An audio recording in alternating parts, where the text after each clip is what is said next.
Hey, what it do, Sports World, and welcome to the Winner Circle Podcast, man, with me, Ray Diz, man. I got to talk about why Notre Dame missed the college football playoffs. Now, before I get started, man, make sure y'all hit the like button, the subscribe button, and also the share button. And make sure y'all give me your feedback on what you all think about this segment. Now, the college football playoffs is out. The teams, they got the 12 teams are in. Now, do I agree with the whole college football playoffs? I don't agree with it. But I'm gonna talk about James Madison should have never made it. Tulane should have never made it, but this is just the way it's set up, so I'm okay with it. Now I want to go scorch earth on Notre Dame.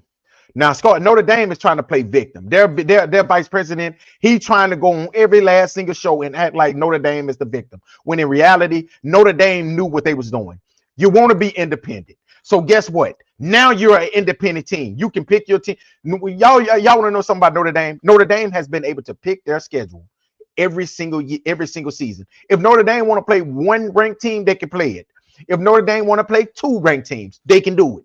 They don't have a conference. So guess what? And they are the only team. Notre Dame basketball team is in the ACC. They're men and women basketball. They're hockey. Whatever, every other sport, Notre Dame is in the ACC except their football team. Because Notre Dame feel like this. Notre Dame don't have to share their money, their revenue with anybody. If the SEC wins, SEC have to share their money. Like if Georgia win the national championship, they have to share their money with the SEC, other SEC teams. Notre Dame don't have to share their money with nobody. That means all the revenue comes to them. But they're mad at the ACC because the ACC is not taking up for them, because y'all want them to take up for y'all over Miami when Miami is in the ACC. Make it make sense, Notre Dame. Okay, Notre Dame thinks they're a brand like they used to be. Nobody gives a damn about y'all, Notre Dame. Let's be honest. Y'all play on NBC, and the only reason why I like y'all played on NBC is because when I was growing up, I was poor. We didn't have cable, so the only thing we had was NBC, Channel 10, and I love watching y'all because y'all was the only thing on TV. Hell, I used to watch Jay Leno because he was the only thing on TV. But it ain't like I was just so excited to go watch Notre Dame. So at the end of the day, Notre Dame thinks they're this when they're really not. They think that they're the top of the top-notch brand. And also, Notre Dame, if you really wanted to be in the college football playoffs, join the ACC. What would have happened is you all probably would have made it to the ACC championship game. You all would have won the ACC championship game, and you all would have got an automatic bid. Being the ACC champions, you all would have been in the playoffs. But no, you want to be independent. You play two ranked teams at the beginning of the season. You played against Miami, you lost. You played against Texas A&M, you lost. So we're trying to figure out, how do y'all feel like y'all supposed to be in over, let's just say Alabama. Alabama went on a stretch where they won 5 straight games against nothing but ranked teams. Okay, they lost. Yes, they did lose to Oklahoma. They did lose to Georgia. Y'all would have lost to Oklahoma, and y'all would have lost to Georgia too. So we're trying to figure out, and y'all didn't play a conference championship game. So you got to stop pouting, acting like you're entitled to something because you did not make it to the college football playoffs. Okay. Now, James Madison got in. The reason why James Madison got in is because James Madison, the next highest conference champion. That's the same thing with Tulane. And that's because the ACC got left out, because the ACC champions was a team that was 8-5. So if Notre Dame and Duke played, or Notre Dame and let's just say Virginia played, and Notre Dame slapped them, that's what Notre Dame would have in, and Miami would have got in. So we wouldn't even have this issue. But because you don't want to be a part of the conference, that's the reason why you're in the position that you're in. So stop trying to make everybody feel sorry for y'all. Okay, James Madison will play against Oregon. I think Oregon's going to beat the brakes off of them. I think, let me tell y'all something. It's levels to this. Like I was telling somebody that works to this. Man, you never know, man. James Madison, them boys right there. Listen, it's levels to this. It's levels to college football. It's levels to playing against Georgia with 10 first round picks, or Alabama with 5 first round draft picks, or Oregon with 3, or Ohio State with 11. It's levels to this. This ain't college basketball. This ain't what no Cinderella story is gonna happen. Cinderella story gonna be you gonna line up and we're gonna run this football and we're gonna dominate you over 60 minutes. That's Cinderella. Cinderella is when you click on Disney and you watch Cinderella on Disney Plus. That's Cinderella. Cinderella ain't over here in college football. You might can do that in college basketball, but college football is a little bit different because these teams are built for this. The Big Ten, the SEC, these teams right here are dominant. And guess what? James Madison is going to find this out firsthand. I expect for Oregon to slap them up and move on to play against Texas Tech. Now, Alabama against Oklahoma, that's going to be a close. That's a toss-up. You can toss that one up. I know y'all see I'm an Alabama fan. I love Alabama Roll Tide, but Alabama hadn't looked through. They had too good. Ty Simpson, he hadn't looked too good. And I don't want to put my word behind a quarterback that I don't have no confidence in, which I've lost all confidence in Ty Simpson. I've lost all confidence in the coaches, in the offensive coordinator. I think that he's calling a peewee game. I think he's out here calling peewee plays. The plays that he's calling, let's just think about this. It's 3rd down and 4. You put a running back at wide receiver, you put a wide receiver at running back and run a draw with him. That's what I'm talking about. You're running a peewee playbook at Alabama. And I think it's going to catch up to him. I think Brent Venable, he's sitting back right now licking his chops. He's thinking to himself like, listen, we can send a blitz every single play against Ty Simpson and make it very uncomfortable for him. And I think that he's going to throw us at least 1 or 2 picks. Now, I'm not saying that's right there what's going to happen, but I'm telling you what Brett Venable, I'm telling what he's thinking. With that defensive line against Alabama offensive line that's been a little shaky this season, I can see that I can understand why he's thinking that. Alabama don't got a run game. They cannot run it. They can't run it through an open hallway, okay, with nobody in the hallway, an empty hallway. Alabama still can't run through it. So I'm thinking if I'm Oklahoma, I'm thinking to myself, I can just blitz and tag Ty Simpson up. You hit him maybe 2 or 3 times, and he gets to seeing ghosts like Casper. He starts seeing things. And then you know what comes next. He's going to start being inaccurate. He's going to throw a pick. He might even fumble. You never know. He might butt fumble. But that's right there what's going to happen. And now this game right here is wide open. I'm going with Alabama to win, but I'm saying that right there with a lot, not a lot of confidence with saying that. I just don't know. I think that this game there is at Oklahoma, Boomer Sooner, Gaylord Stadium. So I think that this right here game right here, it's a toss-up. I don't have another confidence in this Alabama team. I like their defense. I think they got a hell of a defense, but I can't say that they're going to go out there and they're going to win this game against Oklahoma. I'm going with Alabama, but I don't say that with a lot of confidence. The winner of the game will go there to Indiana to face the #1 team, the Hoosiers, in the Rose Bowl. Then you got Tulane against Ole Miss. We ain't even got to talk about this. Tulane just got stomped out against Ole Miss a few weeks ago by 5 touchdowns. And everybody keeps saying, but they don't got Lane Kiffin. They still got the same players, though. If this team is focused, if this team is prepared, this team right here will come out here. I'm not going to say they're going to beat them by 5 touchdowns, but they can damn sure beat them by 4, maybe even 3. But this game right here can get ugly, and it can get ugly early. With Trinidad Chambliss at the quarterback position, Kewan Lacey. Man, listen, this right here might be their last game at Ole Miss. This team right, these players right here, they probably going to end up following Lane Kiffin down at LSU. But I think the Ole Miss, if they come out there, they're at home in Oxford. This crowd is going to be electric. I think that this right here could be one of those games where Ole Miss pretty much put their name, pretty much cement themselves, as one of the best teams in Ole Miss history, which has already been. But winning a playoff game at home, Oxford, man, this right here can be a hell of a time right now to be an Ole Miss fan, even though Lane Kiffin left them high and dry. But I think that this right here can be a hell of a game. The winner of this game right here will go down there to Georgia, Athens. Well, they're going to go to the Sugar Bowl, All-State Sugar Bowl, and meet against the Georgia Bulldogs. Then the last game of the first round, we got Miami against Texas A&M. Now, Texas A&M, their offensive line has already been talking crazy. They said, Bain, you ain't dominating us. My Bain has dominated everybody this season, the defensive tackle from Miami.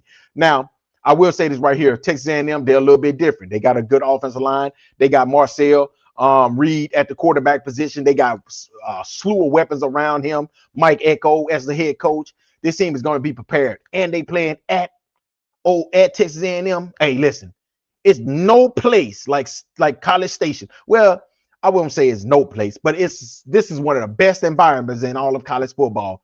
Man, when you come down there to College Station, man, it's going to be on a Saturday night, and they play at, hold on. I hope not. Oh, man, it's going to be a morning game. Oh, come on now. They can't do that. They're going to be the first one to play. They playing a morning game. People going to be still yawning. People going to be still sleeping, man. See, that's what I say about college football. They always know how to mess everything up. But, hey, it's going to be a great atmosphere. at Texas A&M. I expect for Texas A&M to go out there and take care of business against Miami, but it won't surprise me if Miami win the game because Miami really is a good team. They got weapons. They got Malachi Tony, one of the best young freshman wide receivers in the nation. You know, they got a slew of running backs. They got Carson Beck at the quarterback position. And then, like I said, you got a really good head coach. But like I said, if I had to pick, I'm gonna go with my SEC heart, which is Texas A&M. The winner of that game right there will go to the Cotton Bowl and play against the number 2 team in the nation, which is the Ohio State Buckeyes. So that's right there is the college football playoffs right there. I didn't have a lot. I think that I think that they went with the number 1 versus number 2. I think they flopped them for a reason. I think that they flip-flopped them because they did not want to see Indiana against Ohio State in the second round. In the third round. That's why I think that they flip-flopped these 2 games. I think they wanted to be a championship game between these 2 teams. I'm sorry. So that's why they put Indiana number 1, Ohio State number 2, Georgia number 3, and Texas Tech number 4. I don't have a problem with those 4 teams, man. These 4 teams has been dominant all season. And I really don't have no problem with none of them. The only problem I got with James Madison and Tulane making the playoff. And also it's something else. If y'all don't know, Notre Dame have something in their contract, in their TV contract, that next season if they are a top 12 team, they will have a berth in the college football playoff. It's an automatic berth. I don't know how the hell you do that, and I don't know if it's fair to the rest of these college football teams that you have something in your contract, your TV contract, that you will automatically have a berth in the college football playoff if you are a top 12 team. It just don't seem right to me. It don't sit right to me. It don't sound right.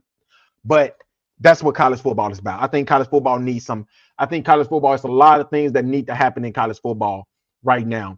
I think the top 12 teams should make the college football playoff. Because hell, I can sit here and I can make a case for Texas. I can make a case for Vanderbilt. I can make a case for even Tennessee with 3 losses. Not Tennessee, but Vanderbilt and Texas. Because I think that if Texas don't go down there to Ohio State, I think if Texas don't go down there and play Ohio State at Ohio State the first game of the season, I think if they schedule a easier opponent, I think they dominate them, and then they can possibly be 10-2 right now. We can be having that argument that Texas deserve to be in the college football playoff. Vanderbilt, they only 2 losses came, I think, against Texas and maybe Alabama. Like them ain't bad losses. So you sitting here acting like you deserving something when these 2 teams right here should be pouting just like Notre Dame is right now, because they should be in the college football playoff. But I said this right here last season, and I'm gonna continue to say it. The commissioner of the SEC needs to do something. This right here is just getting out of hand, because I feel like the SEC is just too powerful. It's too top heavy. Because you think about it. I'm gonna tell y'all something. Before I let y'all go, I'm gonna tell y'all the SEC. This is the SEC right here. This is the rankings. The SEC rankings. Do y'all know the SEC have? Let's look at it. The SEC have. Hold on. The SEC have 1, 2, 3, 4, 5, 6 teams that have 10 or more wins. 6 teams. And then they have Texas that's 9-3. So you got almost 7 teams that's almost 10 wins. That's more than any conference. You got Georgia at 12-1, Ole Miss 11-1, Texas A&M 11-1, Alabama 10-3, Oklahoma Sooners 10-2, Vanderbilt 10-2. And then you even have teams that's like Texas that's 9-3. Then you have Missouri 8-4, Tennessee 8-4. Think about that, y'all. You got 10 teams with 8 or more wins.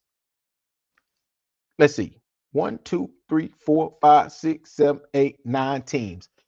9 teams with almost 9 wins. When you look at every other conference, let's go to the Big Ten. The Big Ten have 3 teams that have 10 over wins. That's and they're all three is in the playoffs. And hell, to be honest with you, they was even trying to put USC in there if they could. Everybody else, you got the Big 12. They got three teams. They got three teams as well that they have 10 wins. So just think about the SEC. That's all I want. That's all I want to say. Everybody else, all these other conferences have three teams with 10 or more wins. Three. But the mighty old SEC have six teams with 10 or more wins. That's right there why this conference right here is the best conference. That's right here why everybody want to be like, why is this? Why is that? I think that if Arkansas Razorbacks, I think it's my Hogs, roll Hogs. I think if my Hogs was in the Big 12, I think they'll probably have 8 or 9 wins over there.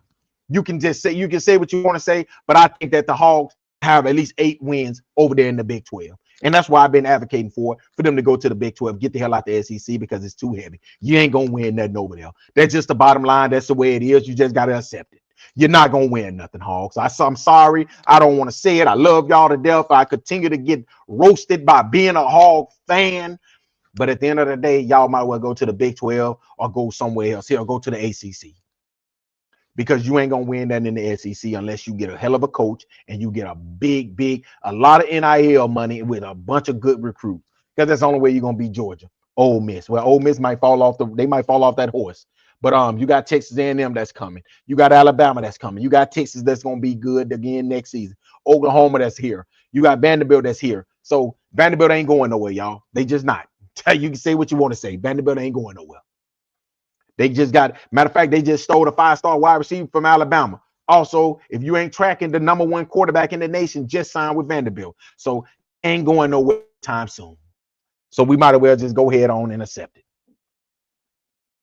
But hey, man, I want to throw a shout out to my boy, man, Arsenio Hillard, man. Hey, man, appreciate you, bro. All the time coming over here supporting me, man. I appreciate it, man. Like I said, man, if you ever want to come on, let me know. I'll shoot you a message, man, with the link in there. You can go on there, put your name and everything in. Come on there, man. We can talk a little bit about sports, man, or just just real life stuff. You know how we do. But yeah, man, thank you, man. I appreciate it, man. You know what I'm saying? But hey, y'all let me know what y'all think, man, about this college football playoff. I had to come on here. I had to get this podcast in to talk about it because I got tired of hearing people mad because they feel like Notre Dame was messed over. Notre Dame wasn't messed over. Notre Dame played the game and they got played. All they have to do is just join a conference. If they join a conference, then they have an argument.